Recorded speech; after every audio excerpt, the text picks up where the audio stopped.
Hey, welcome. How is everybody doing?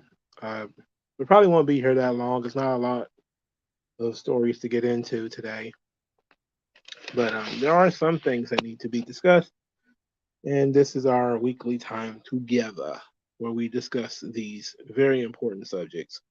So, we're going to get into a couple of subjects. One would be um, the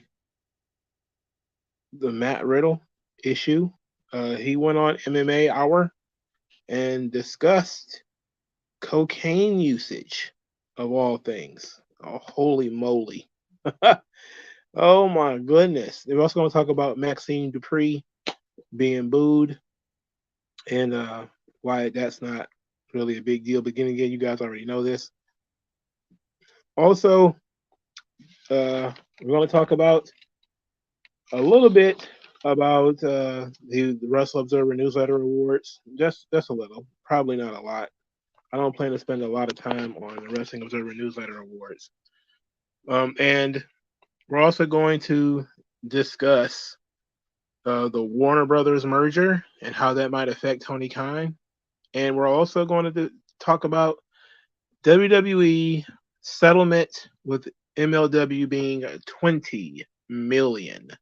$20 million. It is absolutely absurd that they would get. But then again, that's the nature of settlements. All right.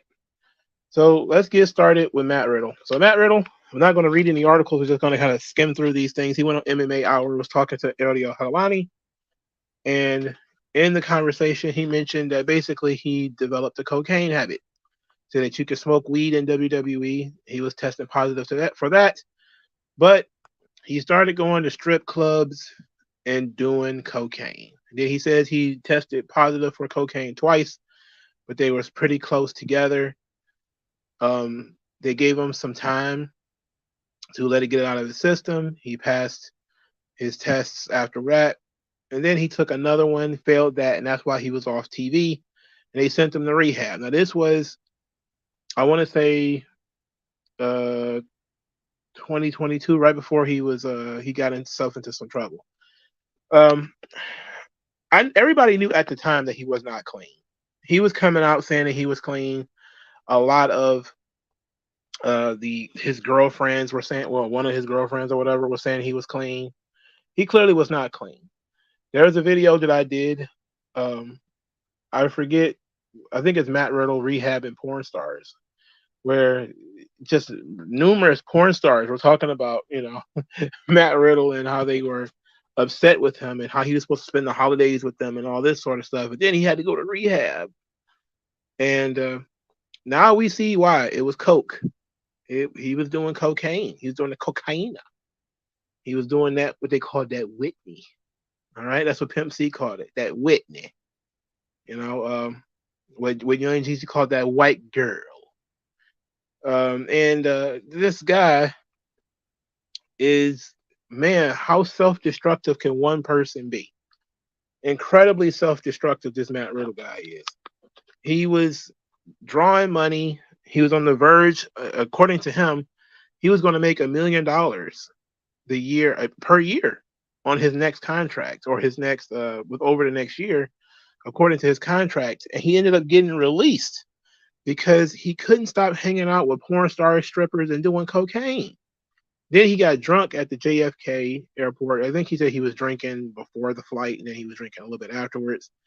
He also said he couldn't talk about the quote unquote sexual assault incident to which he claimed that TSA agent sexually assaulted him, and said that he can't talk about it because he was asked not to, and said basically that that was the last straw when it comes to WWE, and that was it for him.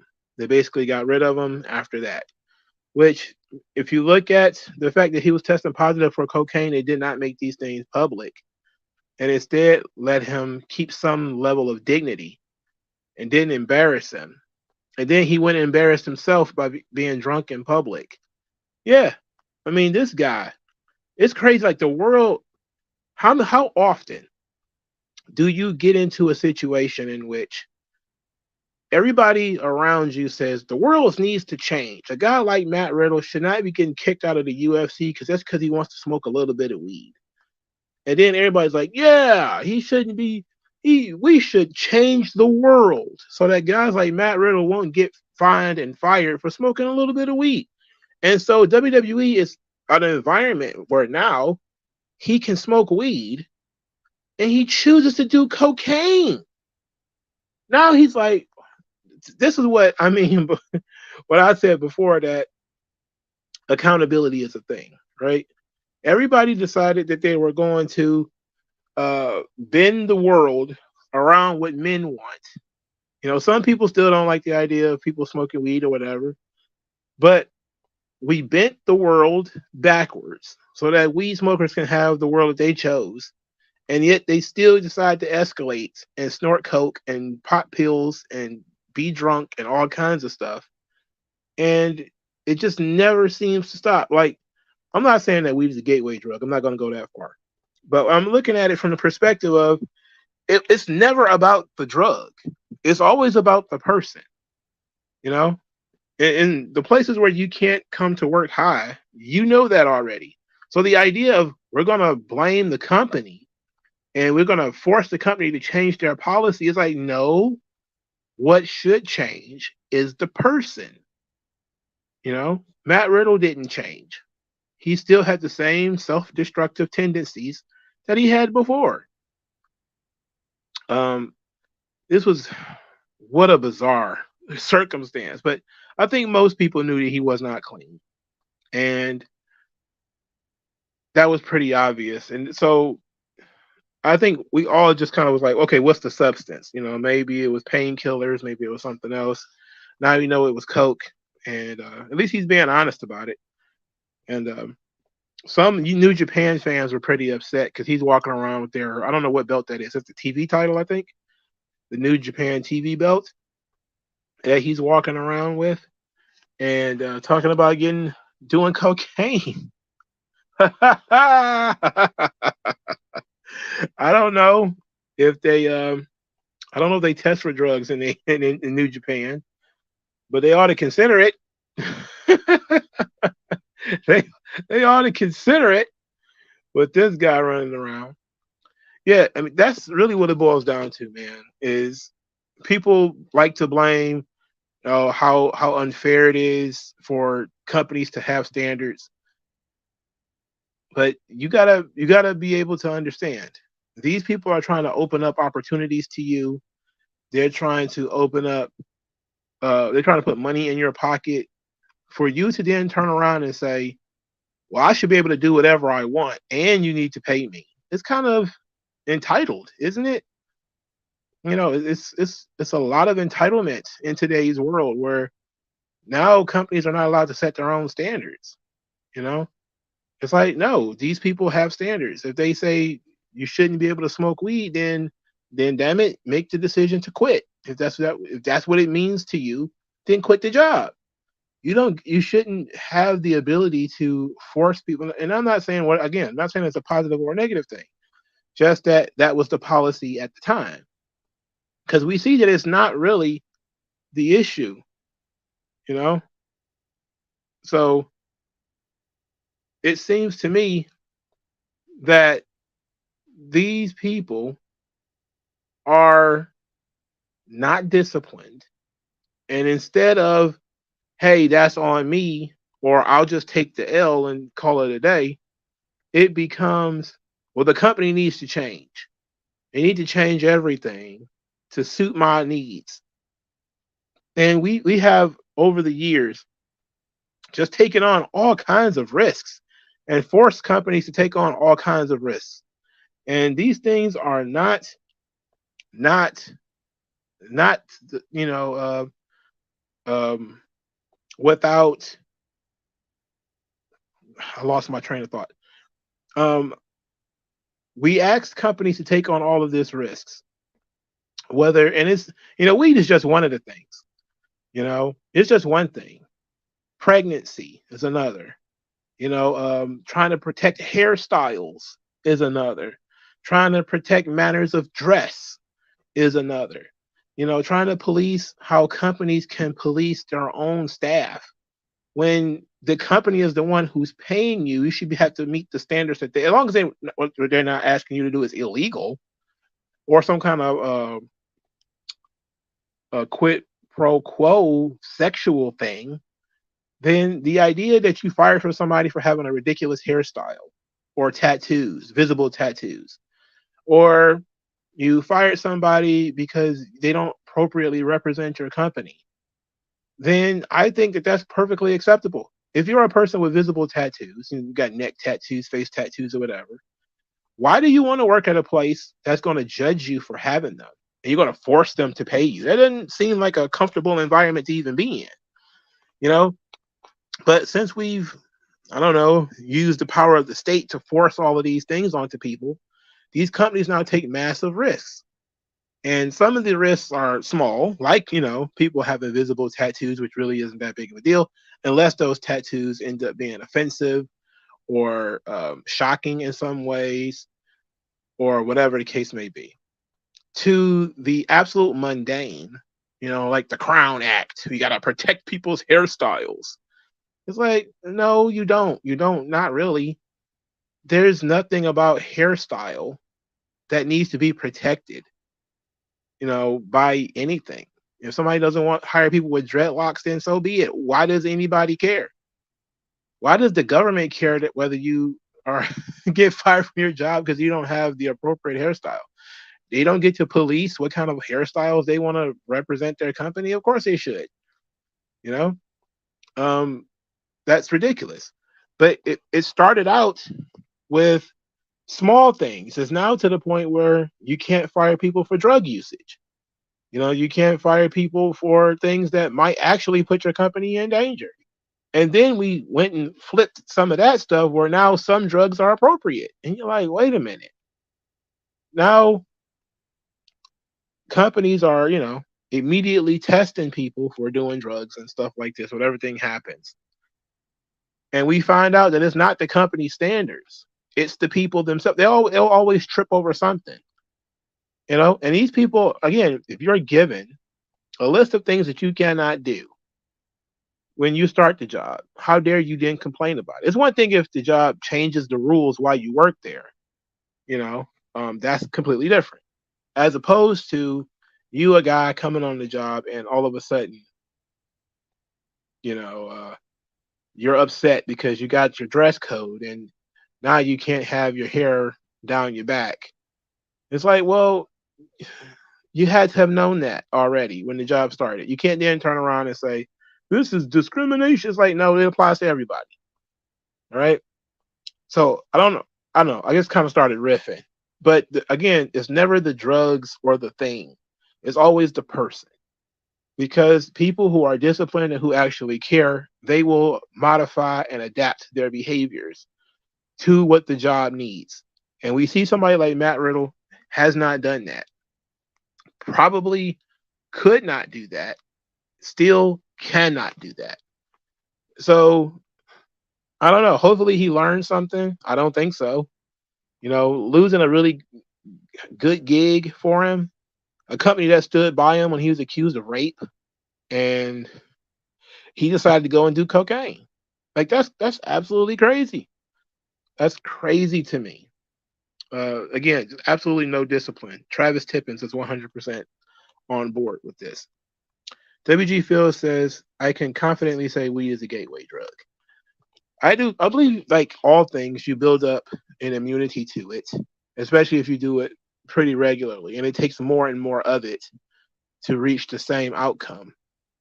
So that's why you get, people who, again, my whole thing is people are starting to worship weed, and I don't like it.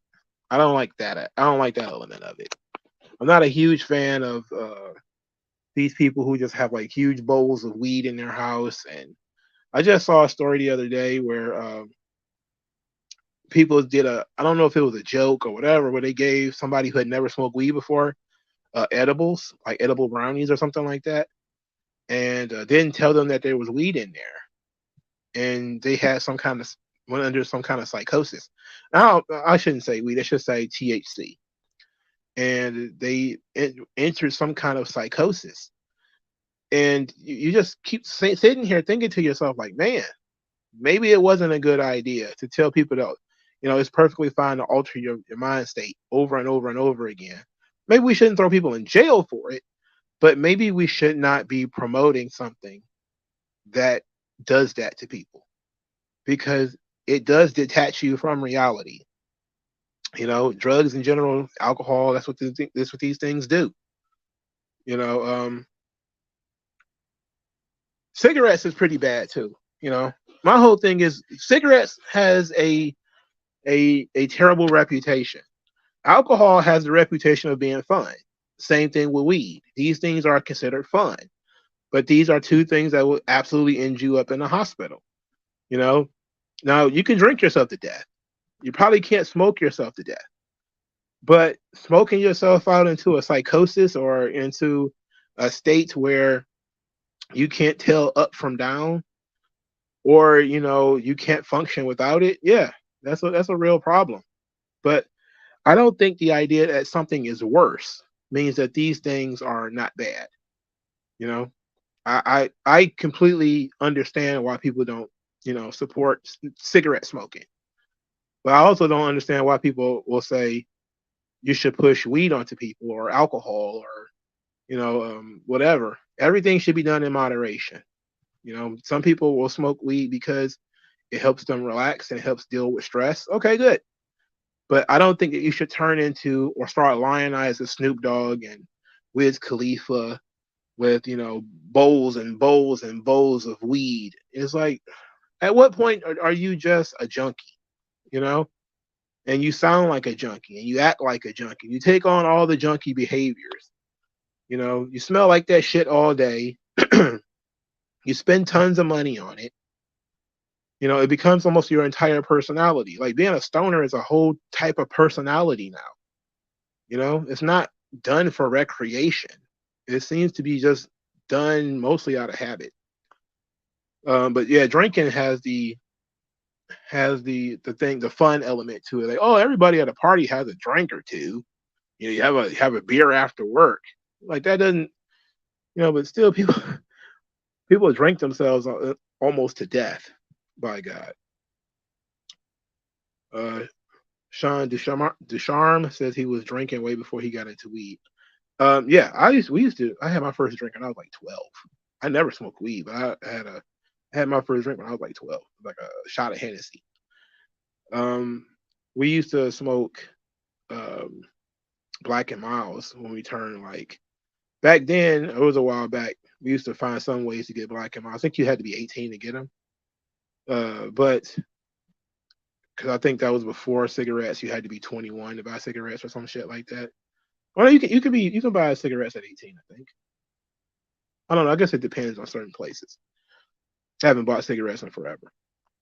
But we used to smoke those kinds of things, but they never became habit forming because I never liked smoking. Stone Mexican says my uncle drank so much Tecate it killed him before he turned 60. Yikes! Yo, boy, that's the thing, man. Alcohol is a motherfucker, though. I can't. I don't see how people can do it. I don't see how people can do it. But again, it has that party element to it. People are considered fun when they drink, and it lowers your inhibitions. It makes you a fun person, and so it has the reputation of being a fun drug until you drink yourself into cirrhosis, which is unfortunate. WG Field says, I believe that much studies on weed, but I guarantee there will be some problems with weed as THC is getting scientifically modified. Well, yeah, they were already starting to modify it before it became legal. They were already like all of these things that they're doing with this stuff is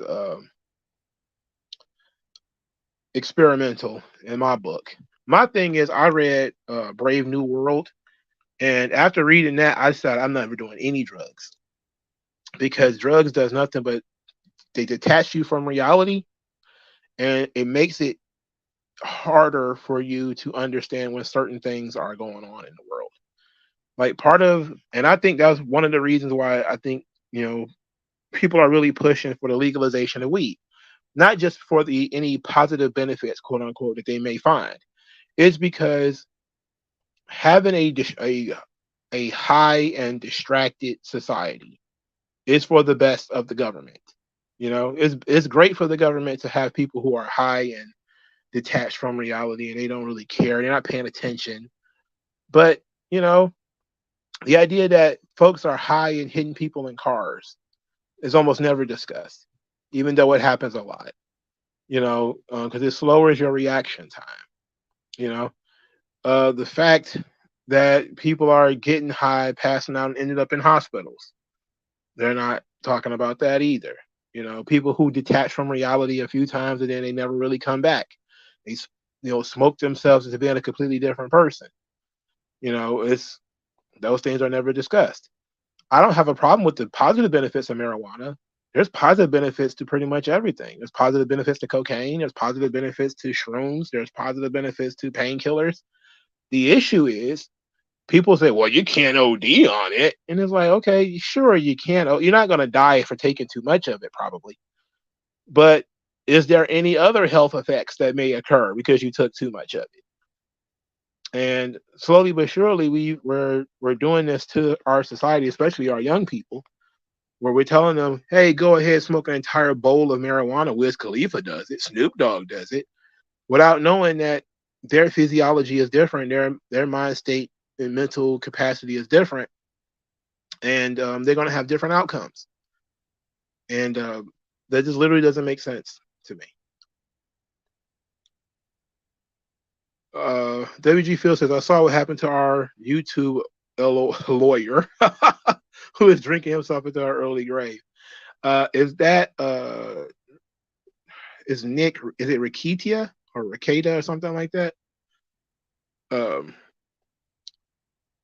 I haven't watched too many of his streams.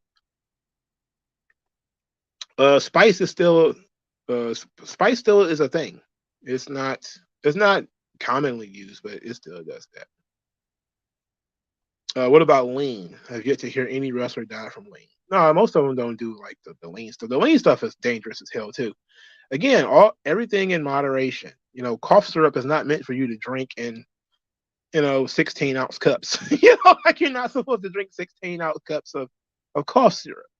And that's literally not, when they give you cough syrup and they give you that little bit of that little thing there that's just supposed to knock it back. That's all the cough syrup you're supposed to take. Think about how big one of these big cups that they use. Multiply that little, amount of cough syrup you're supposed to have. Multiply about how big the cups are. You telling me you're not gonna overdose on that shit? It's like you're not supposed to have that much of that stuff. Now they're not filling it up. Clearly, they're just kind of mixing it with Sprite or mixing it with something else. But that's still a lot of cough syrup. You're not supposed to drink that much stuff.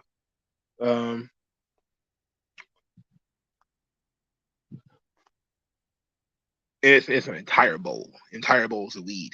People have more weed in their house than they have food. It's an embarrassment. That's a drug problem, dog.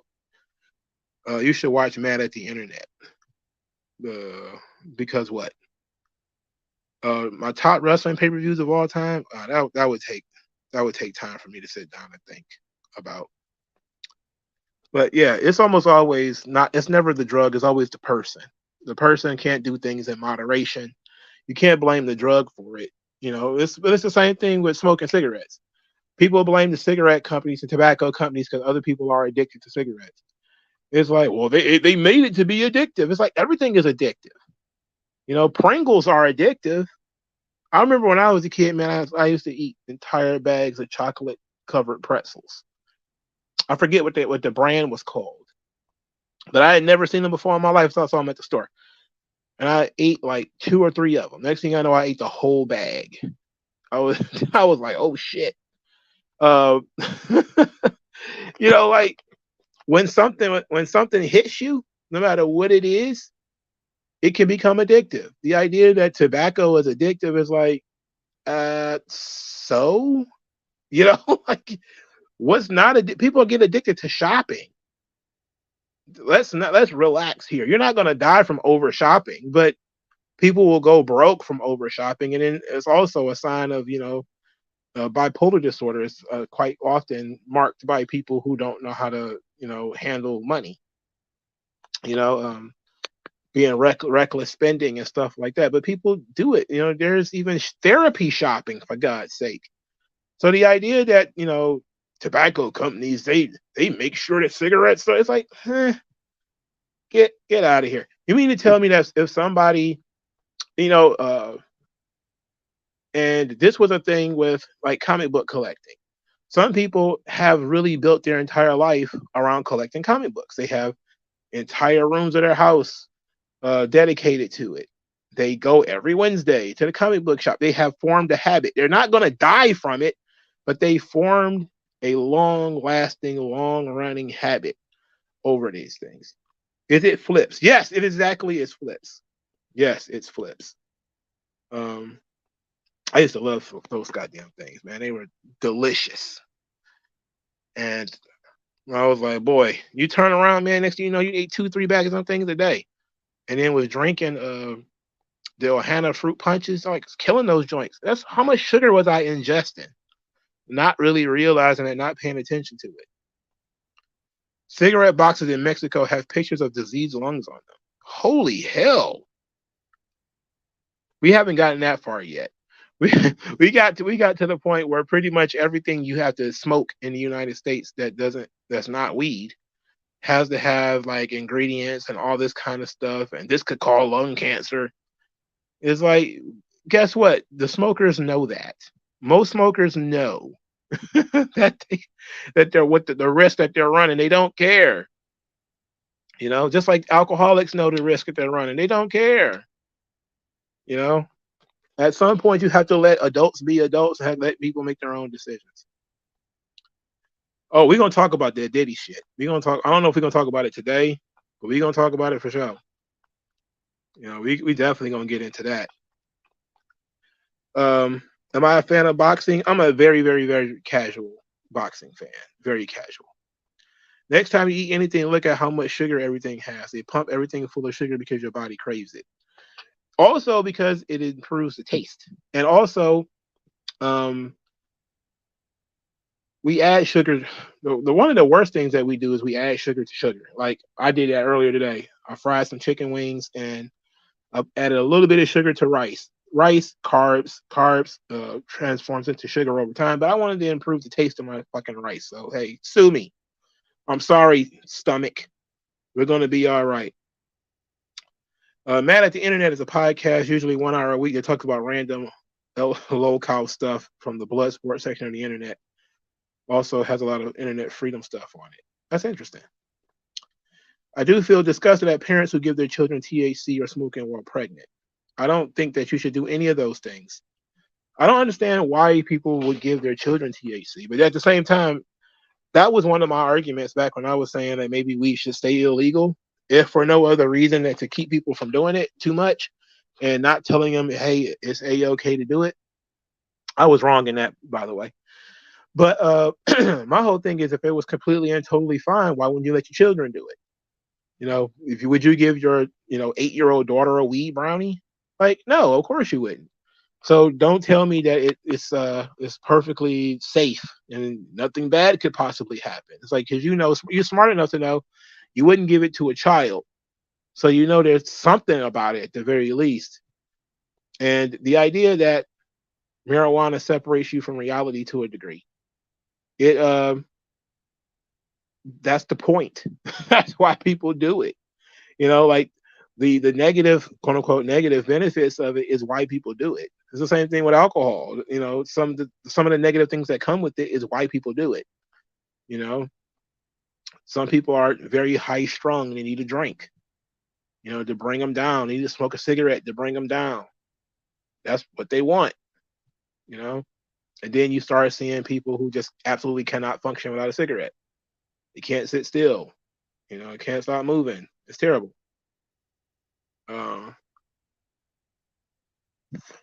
Do I think CM Punk as a guest referee for Seth and Drew is a good idea? I wouldn't hate that idea, honestly. I think it could add a lot to their story, if we're being honest. booty goon antics. I saw a commercial, WG Phil says, of a quit now saying smoking menthol target the black industry. Oh, I saw that earlier today too. Apparently this swings out of that Cat Williams conversation with Joe Rogan, and they're discussing why black people smoke menthol cigarettes, and then somebody said, well, because it's marketed to them, and I say, look, I've never smoked a Newport in my life. I have never smoked a Newport. I'll be 40 years old this year. I have never smoked a Newport. I have never smoked a cigarette ever. It's not the marketing. It's cultural stuff. People grew up smoking cigarettes, and they started smoking young usually, and it comes as a companion to other things that they do.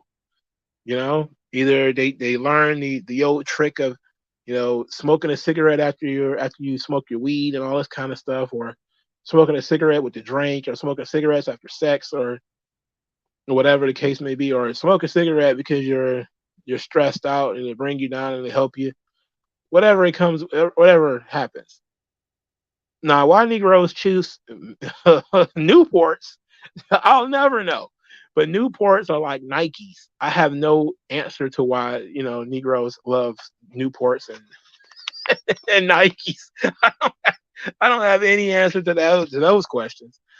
But they like them. My dad doesn't smoke Newports. He's the only person I know that smokes a lot, and he smokes Marlboros. He don't smoke Newports. Some Mexican guy said he has sleep problems. He used to smoke to fall asleep, but because of my job, I have to take sleeping pills, or else I won't be able to sleep more than 3 hours a day.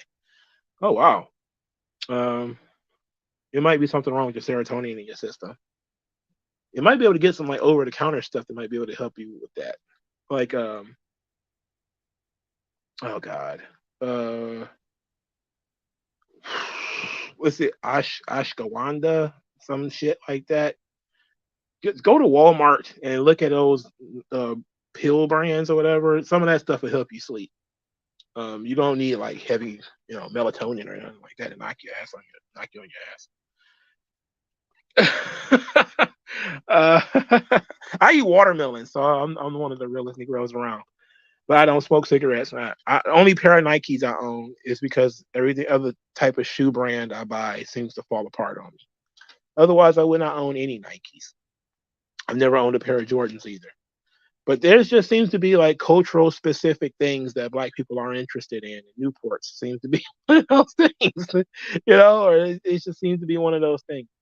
But an interesting subject. I think we talked about this on one of the last Policy Matters videos I did. Is Joe Biden trying to ban menthol cigarettes? And that's a direct attack on Black America because Negroes love them Newports. And that was actually the plan too, is they say, well, menthol cigarettes have caused Black people to have, I think, lung cancer at higher rates than whites. And part of their anti-racism campaign was to ban menthol cigarettes in like big cities, or raise the age of smoking menthol cigarettes, or some nonsense like that. And ultimately, if a Negro wants a Newport, they're going to get one. All right. Keep making different rules for different people. I'm going to write down the PDD thing, Puff. I'm also going to write down Joe Rogan and Cat Williams. I'm going to write this down because I want to talk about these. Probably going to talk about these things on Sunday. Oh yeah, they about to take out vapes too. They've been going after vape has just been the next thing. And my whole thing is that I think when I look at what they're doing with vape and cigarettes while promoting marijuana, I'm really asking the question of, is it like when they went after Uber and Lyft to protect the taxi industry, or like when they went after Airbnb to protect the hotel industry? Is it that they're trying to protect something by going after the alternatives? Like, you don't want people smoking cigarettes, so they go and start smoking vapes. And then you start saying, okay, we don't want you vaping either. It's like, wait a minute, what? What's going on? Again, not saying that vape is a good thing. I don't I don't vape either. But again, adults should be able to make their own decisions. Then they started attacking vapes because they had flavors, right? They started saying, well, if it's flavored and it's multicolored, then it's marketing towards children. It's like, no, you have to be 18 to even purchase marketing towards children. It's ridiculous. It's real dumb shit. Um, what I be the Trump sneakers is hilarious, bro. That I'm not gonna lie to you. Those joints are hilarious. I would never buy any, but they're hilarious. All right, let's talk about Maxxine Dupri. And this thing is pretty simple. I actually agree with all of the dorks at because Voices of Wrestling actually wrote an article on Maxxine Dupri getting booed. And I was thinking, like, what is all the hubbub? Because I saw for hours people are just pouring tears over Maxxine Dupri. And I'm like, what is going on here? Why is this happening? And all that happened was there was a 12-second thing of her being booed. And she was looking very downtrodden or whatever, walking away. And some guy yelled, "Don't come back." But for the most part, it was mundane. Like there was nothing especially horrifying about the why she was booed or the fact that she was booed. She's not good, you know. Um, and it's not always her fault. She was taken out of NXT, put on the main roster way too soon. She's not, I don't think she was meant to be a wrestler. I think she was brought in to be a manager. At least that's what Vince was doing. He brought Maxxine Dupri up to the main roster to team up with LA Knight, who was then at the time Max Dupri. And it was him and a girl. They were going to do a brother sister gimmick or whatever. That's why she was brought up. She was not brought up to be a wrestler. So Triple H was the genius who decided to put her in the ring. And she had not had the reps. So we need to contextualize what happened here. If Triple H would have left Maxxine Dupri outside the ring and let her be one of the women who engages in outside the ring activities, does skits, does acting things, you could do storyline stuff with her. Occasionally she could take a bump here and there, wrestle a match. You could do some gimmick stuff with it. Then fine. That would have been fine. You could have used her similar to like Tori Wilson or like a Stacy Keibler or somebody like that. Divas era stuff. Where she could have done a lot of the soap opera, or she could have been a manager or something like that. That'd have been fine. It was Triple H who decided she needed to wrestle. That was a mistake. That was a mistake. That was dumb. And y'all boy did that. That dude you hang with. Anyway, this is stupid. Who cares if she got booed? She got booed because she sucks. Everybody knows she sucks. We talk about how she sucks pretty much every week after she wrestles a match. You want to throw her in there in a 6-man tag or something like that, where she mostly just flops around and runs about and takes a clothesline or something, that'd have been fine. Does a hair mare, eye gouges or something, fine. But she cannot work. And that's pretty obvious. That's obvious to anybody with eyeballs. So to me, it seems like it's very unfair to blame the fans for booing her when she sucks. And everybody knows she sucks. And we're looking right at her and she sucks. So whoever was the genius who decided that she needed to wrestle, that person should have been the one getting booed. Because that's the idiot. That's the moron. That's not why Vince brought her up. Vince did not bring her up to wrestle. She was brought up to be a manager. Okay? And that's really what she should have been until she was ready for it.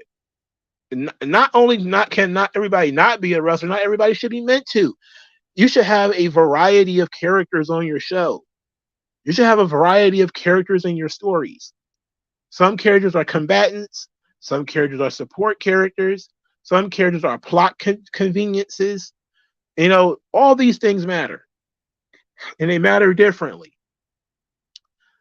Everybody's trying to turn around and make all the characters the same. Like she would have been great as like a ring card girl, or as maybe she's good enough to be like a, a, a commentator or an announcer or a backstage interviewer or something like that. There's nothing that says that she absolutely positively must get in the ring. It's stupid. But I'm also not saying that she can't get good enough. She's only 26. She's been wrestling in the ring for less than a year. Of course she sucks. She doesn't have the skill set yet. And she may develop that over time. But if you wanted her to wrestle, you could have sent her back to NXT. If that's what you wanted, you should have sent her back to NXT. You know? Like, we want you to wrestle. We hired you to be a wrestler. This is what we want. We know you might want to be a manager or whatever. We're going to send you to NXT to work it out. Most of the talent in NXT have never worked. Like, we just saw Jakara Jackson have her first match. This is Jada Parker. We just saw her second or third televised match. Adriana Rizzo, she had one match on television. Maxxine Dupri has had more matches than them. All right? And she's worse than all of them. But she also did not stay in NXT as long as they did. Because of how she looks and because of her charisma, they brought her up. Foolishly. But they brought her up to be a manager, not to wrestle. And then she managed to get over working with Alpha Academy and doing fun stuff with them. And then Triple H decided, oh, well, she's a wrestler now. That's ridiculous. You buying John Cena's OnlyFans? You know what? I am absolutely sickened by the John Cena OnlyFans. I figured it's for a movie because I think that's what it is actually about. But I haven't looked too much into it. Maybe I ought to actually look into it. Maybe I'll do a video on it once I figure out what it is. But I think it's tied into some goofy movie going. Chelsea Green probably told Triple H she should wrestle. Chelsea Green is. I saw her Chris Van Vliet interview. I didn't watch the whole thing. I watched the shorts, and she was talking about how she should have been in the Divas era, which I actually agree with. But I think that having that mixture of talent, some people who can go out there and have gritty wrestling matches, like Becky Lynch and Rhea Ripley and all of them, you can have the soap opera element, the dramatic girly girl stuff of the Divas era. You can still have that stuff too. And that's the stuff, that's what I'm tripping on. This has always been one of the huge problems with feminism, is they're trying to create what femininity should be, and put everybody in that one box. It's like WWE, when they were doing the Divas era, they still had some wrestling women, like Beth Phoenix and Melina, who was trained as a wrestler. She was beautiful. She was young and hot and all that. But Melina was trained as a wrestler before she got to WWE. Beth Phoenix, Natalia, there were some who they were trained. Jazz for a long time back in the day before Trish Stratus was, really into the ring stuff. Jazz used to wrestle men. Victoria is a wrestler. Ivory is a wrestler. And you had those women in there to add a level of legitimacy in the ring. But you had all the other girls, some of the other girls in there, your Ashley Massaros and all of these other chicks, they were learning the job as they go along, but they also were being used for other things, other types of ambassador issues, or being managers, or the soap stuff where, they're coming in to do silly gimmicks or whatever. It was something for everybody. Now they try to force everybody to wrestle. And it's like, no, sometimes you might just want to do some fun soap opera stuff, that people find in poor taste. It's, oh my God, they're doing a storyline where Tori Wilson is her dad is having sex with it's like, so what? So what, really? Back in the territory days, they had women who were managers, and they did storyline stuff too. You can do that. Not everybody is needed to wrestle. That's not everybody's lot in life. That doesn't mean that you can't add entertainment value to the product. Lorenzo Granger says, in my opinion, she should be a manager. I feel like she did a good job being a manager. I agree. Did I see John Cena in Mortal Kombat? Yes, I posted. Apparently, there's some clips that of Peacemaker talking in Mortal Kombat. I posted that in the Discord. Q the Truth says Chad doesn't need a manager, but Otis does for sure. We need a heel Otis again. I don't think Otis needs a manager either. He needs people to play off of because Otis is a very entertaining guy. All right. He just needs people to play off of. Like when he did his thing with Mandy Rose, that was the most over he had ever gotten. And because he had somebody else to play with, that's the thing about characters. Certain characters don't need the support. Some characters do. If you want to have, Maxxine Dupri with the Alpha Academy, that's fine. She can add something to that gimmick to those characters. But she needs to actually be involved with them. She can't go out there and just be wrestling. That's not what I don't think that's meant what she's meant to do. And you know what? The entirety of the time of Elizabeth's run in WWE, she never had one match. I can't remember Elizabeth having one match. Even when it would have made sense. Like if they could have ran a Sherry goes and gets a new guy against Elizabeth and Randy Savage, that'd have been great. But they didn't even do that because Liz was like Snow White in WWE. She's like Cinderella.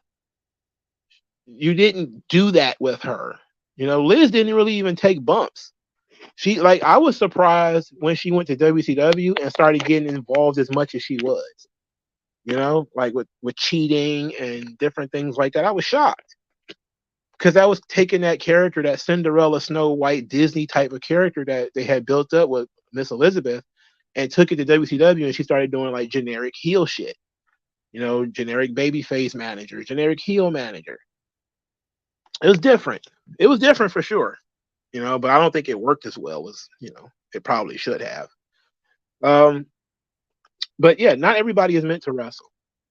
I understand that there was times where, Luna Vachon had to do bikini contests and she didn't want to. We're beyond those days. We're not going to force, Becky Lynch to do a bikini contest. Besides, she ain't got nothing to show.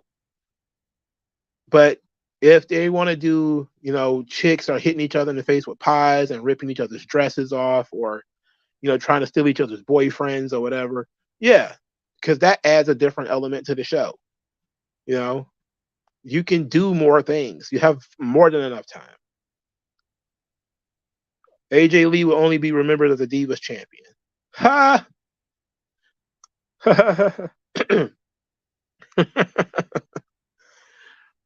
Interesting bit about AJ Lee. WWE bringing in talent like Shawn Spears and Tama Tonga and the Good Brothers is beyond me if you can't nail someone like Jay White, leave free agency alone.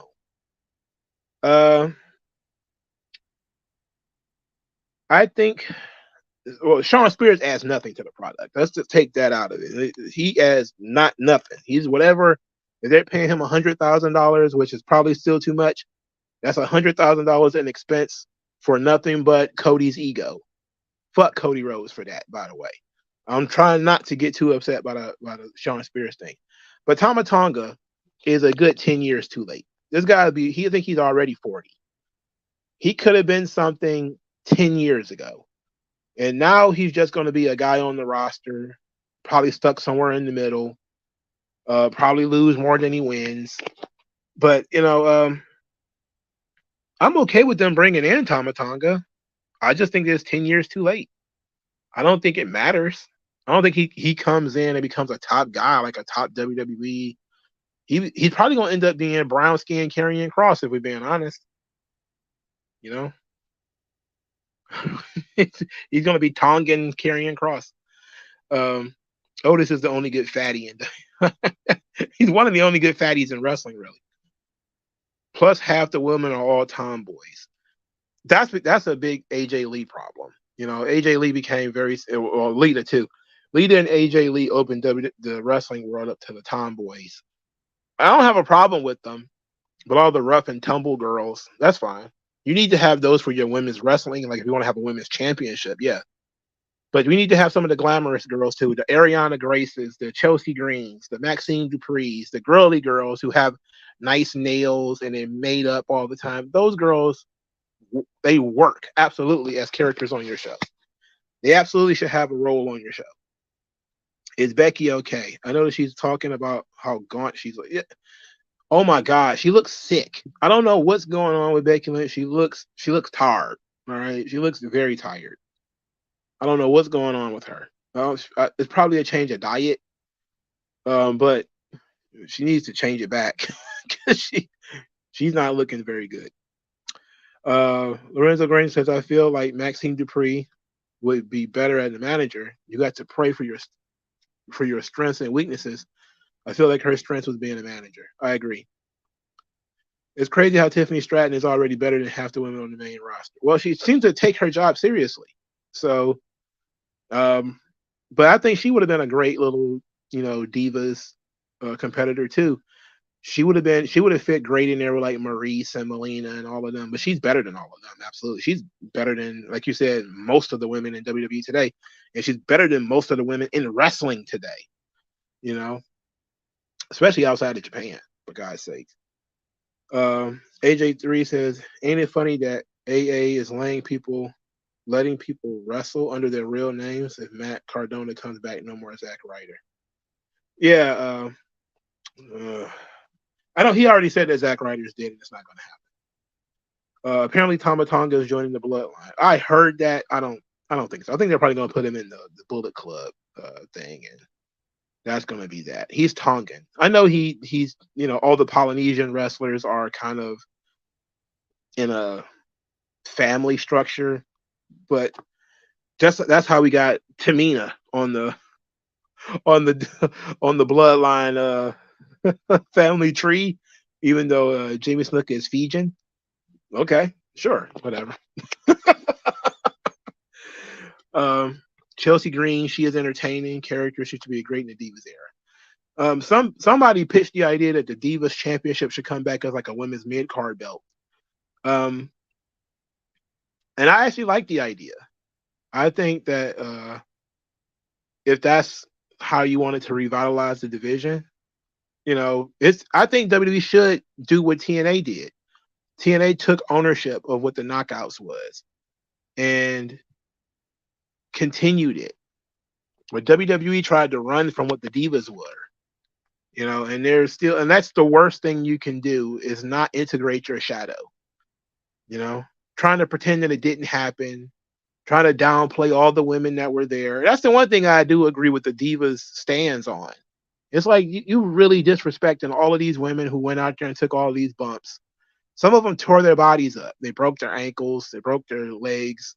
They got concussions. They went out there and they tried. Some of them were better than others, but they went out there and they tried. And now we're going to just say, whoop, all your hard work was nothing but mud wrestling and lingerie pillow fights. So now we don't acknowledge you anymore. We can't acknowledge Candice Michelle, who, I think got injured so much that she had to retire. I remember her falling off the top rope, tearing up her shoulders. And it's just terrible. It's stupid. It's stupid. It was a division that was poorly put together because they basically did not allow the girls to wrestle that much. Integrate that into the show. All right. Yes, at the one point the Divas meant one thing, but now we're going to take that and change it, and this is what we're going to do. We're going to have a Divas Battle Royal. Maybe you're not going to call the women's Divas anymore. Whatever. We're going to have a Divas Battle Royal. You're going to have a Divas Championship. And we're going to do that. We're going to retake and redefine what the Divas division was. Because there's, again, women walking around who liked the Divas division, who liked what that stood for, who got into wrestling because of the Divas division. Why are we disrespecting those fans? That's the one thing that I actually agree with the Divas divisions for. If you got into wrestling because of the Bella Twins, and you got into wrestling because of Maurice, or you got into wrestling because of Ashley Massaro or Caitlyn, or one of those chicks from the Divas era, why all of a sudden are you the bad guy?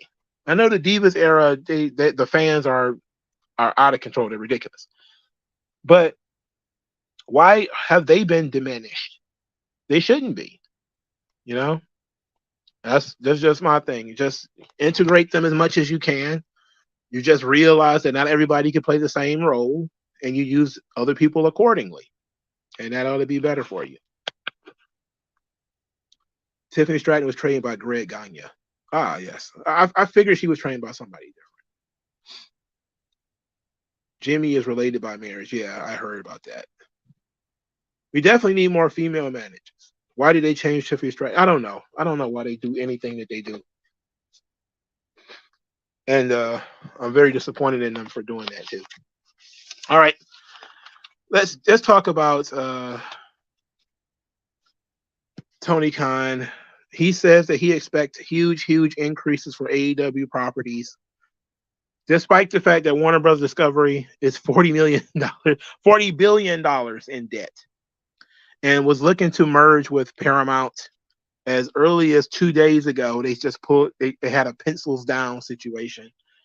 So Warner Brothers is in debt. They're looking to even get bought or to merge with somebody. They're desperately looking. Their Max platform apparently is making money. I think they said he made $100 million or something like that on this last year. So financially, Warner Brothers is not thinking about AEW, and it leads me to the suggestion that Tony Khan is probably being led on by Warner Brothers. They're probably telling him all this stuff. Oh yeah, we're gonna get around to you. As soon as we handle all of this debt and we are a little bit more stable, we're gonna throw $100 million at you. And he's probably stupid enough to believe it. I personally, if I was Tony Khan, I would be looking for something to be signed on paper very quickly. The longer it takes, the worse it is for him.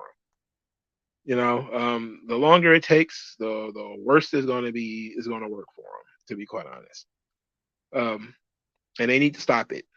He needs to stop doing interviews talking about how much money they're going to make until that money is actually there. And that's, I don't know what more to say. He's gonna like a real goof if that money doesn't come in. The talent believes it. The reporters and stuff are believing it. Everybody else is sitting back saying, well, I don't know. Warner Brothers is in huge debt. I'm not sure AEW is worth it. Depending on what they're asking for, honestly. But he's saying it's going to be huge, unless he's taking a page out of Donald Trump's playbook where he's just it's going to be huge. It's going to be the biggest increases you've ever seen increased. If that's something like that, you're looking for people to be disappointed. And I think if you're an AEW fan at this point, you want that on paper. You don't want any more conversations without these things being put on paper. Put it on paper, Dow. Zaslav. Put it on paper. Oh yeah. I was really gonna do or fold that into I'm gonna fold that into the SmackDown thing, the Eric Bischoff, the Austin Theory thing. But I actually agree with them. I suggested they send him back to NXT, which I've been yelling about for like 3 months. But I would take everybody I'm not using off TV. They took Ricochet off TV. Why is Austin Theory still there? I don't know. TNA signed Hammerstone. Did he really? Is that really what occurred, or is he making an appearance? Because he might just be making shots. Or is he like legitimately signed? Because if they got it done, then great on TNA's part. You need to get Richard Holiday too.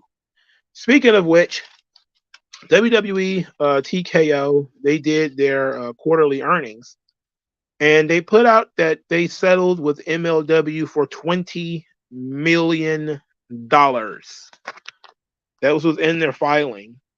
$20 million settlement with MLW. And I'm shocked. I'm shocked at so much. To think that you gave Court Bauer bum ass $20 million to go away. It's It's ludicrous. Of course, they say they don't accept any blame. It was just looking at the cost of doing business, and it would have cost them more than $20 million to fight this, apparently. Which talks about, it tells about the cost of doing of their attorneys and all this kind of stuff.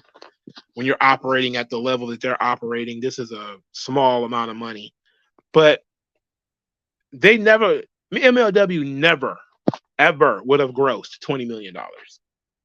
To think they would get such a huge windfall in a lawsuit only incentivizes more lawsuits. Wait, what happened?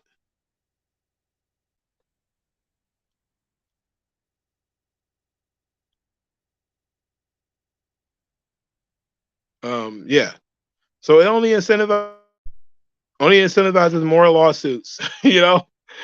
$20 million. My dog Court can finally pay his talents. Maybe that's the thing that I'm tripping on, is that they got that $20 million windfall, and people are still leaving. Jacob Fatu still leaving. Hammerstone still left. I saw that they were paying talent $14,000. That's what I saw. And I think it was it WrestleZone or something like that reported that they were paying talent like 14 grand. Like, it wasn't a lot, you know. But that's crazy. Now here's the thing: they got $20 million out of the deal. I'm thinking about, how much did the attorneys take? Did the attorneys take 30%? Did they take 40%? Um, if they took 40% of their $20 million, 40% of 20 is,